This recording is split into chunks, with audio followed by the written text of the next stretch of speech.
Un salto veloce al Royal Mile per l'ultimo shopping, mentre attendo che arrivi l'orario di partenza del mio treno. Una jacket potato per pranzo in stazione. Mi scervello per capire come arrivare al binario in questo dedalo. E finalmente si parte. Cominciano gli spostamenti in treno. Lascio Edimburgo in direzione York.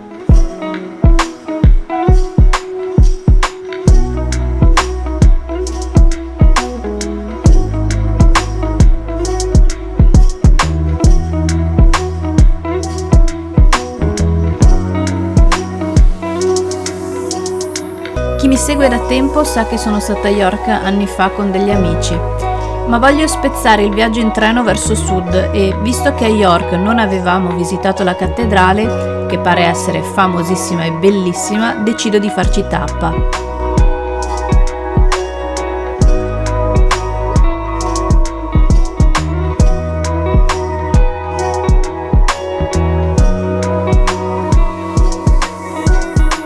Come ho già spiegato in precedenza, a causa del tempismo con cui ho organizzato all'ultimo il viaggio, sono stata costretta a prenotare 2 volte un ostello.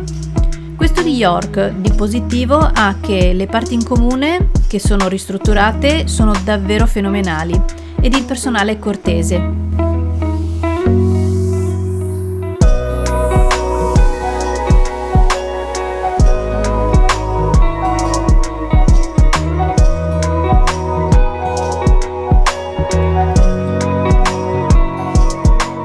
Purtroppo però l'edificio è antico. Ogni stanza ha la descrizione dell'uso storico che se ne faceva. La mia era la stanza per gli ospiti e probabilmente non sono possibili cambiamenti. Così mi ritrovo in una camerata femminile da 10 persone con un singolo minuscolo bagno. Inoltre le gabbie in ferro sotto il letto per i bagagli sono molto scomode e rumorose. Per carità, ho pagato 19 euro, quindi il rapporto qualità-prezzo è buono, ma non penso che ci tornerei.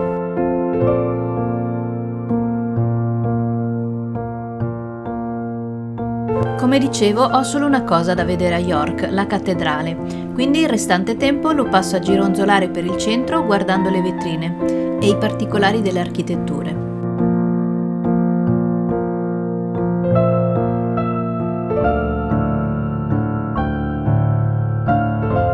La cattedrale di York o York Minster è chiusa quando arrivo. La visita la pianifico il giorno seguente di mattina. Viene effettuata da un signore anzianotto che parla non tanto forte e in fretta, quindi capisco meno del solito. Verte comunque principalmente sulle immense vetrate, quella a est è di 23 metri. Racconta aneddoti di costruzioni o le storie spiegate nelle vetrate stesse.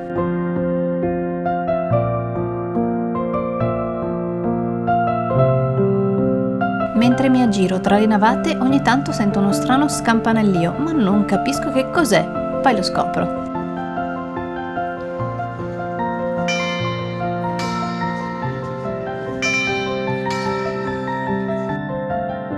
La grande finestra ad est misura 23 metri di altezza, le altre solamente 15 metri, ma io rimango incantata dai nuovi metodi di pagamento per le offerte. È ora di cena e come al solito giro e giro in cerca di un posto che mi soddisfi.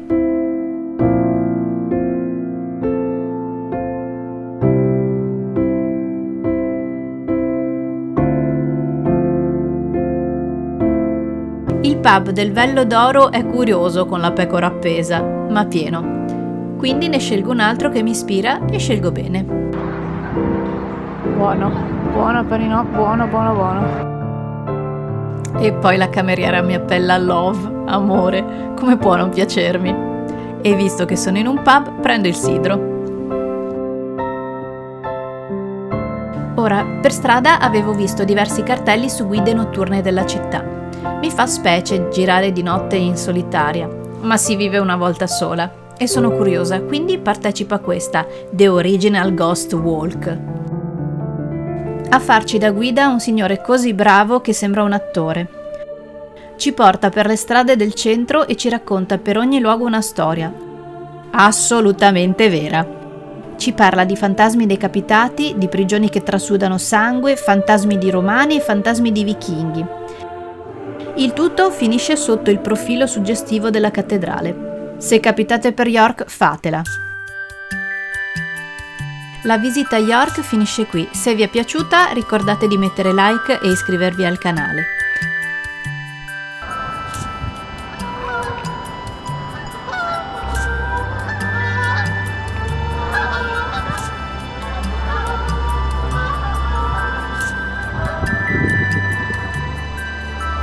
Ci vediamo sul prossimo video. Mi raccomando, preparatevi al vento perché si va a cime tempestose. Ciao ciao!